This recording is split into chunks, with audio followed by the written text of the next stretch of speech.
جب معاملہ انسان کے ہاتھ میں آئے نا تو تقسیم اور ترسیل اس میں ڈنڈی ماری، سرمایہ دارانہ نظام، ہر چیز چند خاندانوں تک، چند لوگوں تک محدود کر دینا، ذخیرہ اندوزی کے نئے نئے طریقے آ چکے ہیں۔ پہلے تو ذخیرہ اندوزی کے لیے کیا ہوتا تھا کہ بھی گندم اجناس آئیں، اس کو سادہ طریقوں سے وہ ذخیرہ اندوزی کر لیا کرتے تھے، سال دو سال تک نہیں اس کو لے کے چل سکتے تھے۔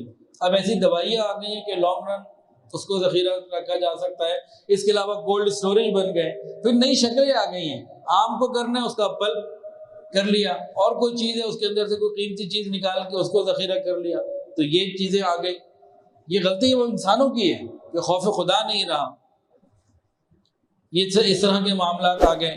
اور اگلی بات، عوام کی بھی بہت جگہ پہ غلطیاں ہیں۔ بہت سارے طبقے میں جتنے بیٹھے ہیں نا، جو جوائنٹ فیملی سسٹم سے رابطہ رکھتے ہیں، تعلق رکھتے ہیں، وہ تو ابھی کھڑے ہو کے بھی ان سے گواہی لوں تو سارے کھڑے ہو کے گواہی دے دیں گے، ورنہ میں بہت محتاط بات کر رہا ہوں۔ ہر دوسرے اور تیسرے گھر کے اندر کوئی نہ کوئی ہڈ حرام موجود ہے، کام ہی نہیں کرتا، محنت ہی نہیں کرتا۔ یہ لفظ برا ہو تو معذرت۔ اس کے علاوہ آج کی نوجوان نسل شارٹ کٹ چاہتی ہے، جو کام بڑوں نے 20-30 سال بعد جا کے حاصل کیا، وہ کہتے ہیں آج ہی ملے اور ابھی ملے، حلال ملے حرام ملے، بس شارٹ کٹ چاہیے، تحمل مزاجی نہیں، محنت پوری نہیں کرتے، دیانت داری سے محنت نہیں کرتے۔ آپ کے گھر میں اے سی خراب ہو جائے، کوئی ایماندار میکینک، گیس خراب ہو جائے کوئی ایماندار میکینک، کوئی پلمبر کا کام ہو ایماندار پلمبر، شارٹیج ہے سب کے پاس، نہیں ملتے۔ تو ایمانداری کے ساتھ پوری محنت کرنے کا جذبہ یہ ختم ہو گیا، یہ ایک بہت بڑی وجہ ہے۔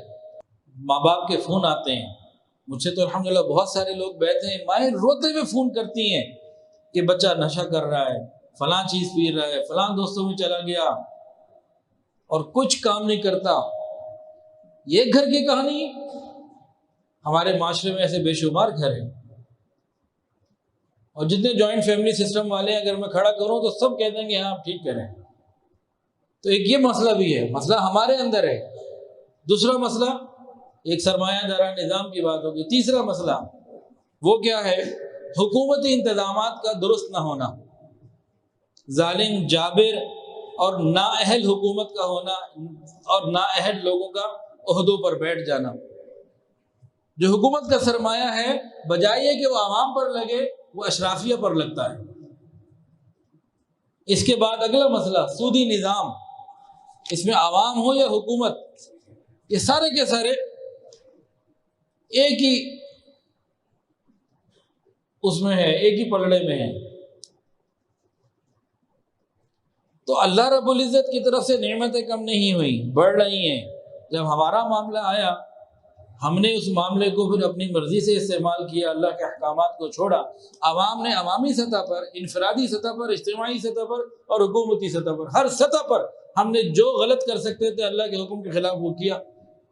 پھر اس کے نتائج تو پھر یہی آئیں گے کہ لوگ بھوک سے بھی مریں گے، انصاف بھی نہیں ملے گا، اور یہ معاملات آئیں گے۔ یہ تو معاشرے کا ایک رخ تھا جو آپ کے سامنے ذکر کیا۔